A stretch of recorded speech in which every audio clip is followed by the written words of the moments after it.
വയനാടിനായി ഇപ്പോഴും കൈകോർക്കുകയാണ് ജനത. വിവിധ സംഘടനകളുടെ നേതൃത്വത്തിലൊക്കെ നിരവധി പ്രവർത്തനങ്ങൾ നടക്കുന്നുണ്ട്. അങ്ങനെ വയനാടിനായി കൈകോർക്കുകയാണ് ഒരു നാട്. ദുരന്തബാധിതർക്ക് വീട് നിർമ്മിച്ചു നൽകുന്നതിലേക്ക് പണം കണ്ടെത്താൻ സ്നേഹസദ്യ വിളമ്പിയിരിക്കുകയാണ് ഡിവൈഎഫ്ഐ. പാലക്കാട് ഞാങ്ങാട്ടിരി മട്ടായ നോർത്ത് യൂണിറ്റിന്റെ നേതൃത്വത്തിൽ സത്കാരങ്ങളിലെ കേറ്ററിംഗ് ഏറ്റെടുത്തുകൊണ്ടാണ് ധനസമാഹരണം നടത്തുന്നത്. വയനാടിന് കൈത്താങ്ങാകാൻ വ്യത്യസ്ത ശ്രമങ്ങളാണ് നടക്കുന്നത്. ഡിവൈഎഫ്ഐയുടെ നേതൃത്വത്തിൽ 25 വീടുകൾ നിർമ്മിക്കാനും പദ്ധതിയുണ്ട്. ആക്രി ചലഞ്ച്, ചായക്കട, ഗാനമേള, കാർഷിക ജോലികൾ, ചുമട്ടുതൊഴിൽ തുടങ്ങിയ മാർഗങ്ങളിലൂടെയാണ് ധനസമാഹരണം ലക്ഷ്യമിടുന്നത്. എന്നാൽ ഇതിൽ നിന്നെല്ലാം വ്യത്യസ്തമായ ഒരു പ്രവർത്തനമാണ് DYFI Njangattiri Mattaya north unit ഏറ്റെടുത്തത്.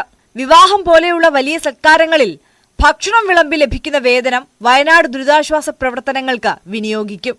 DYFI Njangattiri west unit secretary അരുണിന്റെയും അഖിലയുടെയും വിവാഹവേദിയാണ് വ്യത്യസ്തമായ ഒരു അതിജീവന വയനാട് ഫണ്ട് പ്രവർത്തനത്തിന് സാക്ഷ്യം വഹിച്ചത്.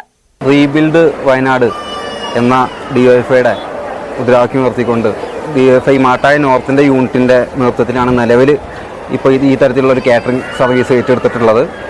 ഈ കാര്യം ഞങ്ങൾ ആലോചിക്കുകയും ഡിവൈഎഫ്ഐ ഞാങ്ങാട്ടിരി മേഖലാ കമ്മിറ്റിയുമായി ബന്ധപ്പെടുകയും ചെയ്തതിൻ്റെ ഭാഗമായിട്ടുണ്ട്. ഡിവൈഎഫ്ഐയുടെ മേഖലാ കമ്മിറ്റിയുടെ പൂർണ്ണ പിന്തുണയോട് കൂടിയിട്ടാണ് ഈ ഒരു പ്രവർത്തനം ഞങ്ങൾ ഏറ്റെടുത്തിട്ടുള്ളത്.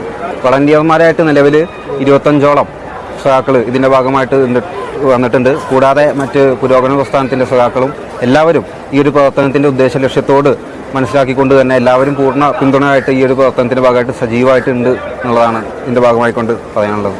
യൂണിറ്റിലെ 25 വളണ്ടിയർമാരാണ് ഭക്ഷണം വിളമ്പാൻ സജീവമായുള്ളത്. വരും ദിവസങ്ങളിൽ നാട്ടിൽ നടക്കുന്ന ആഘോഷങ്ങളിൽ വിവിധ പ്രവർത്തനങ്ങളിലൂടെ ധനസമാഹരണം നടത്താനാണ് ഡിവൈഎഫ്ഐ ലക്ഷ്യമിടുന്നത്.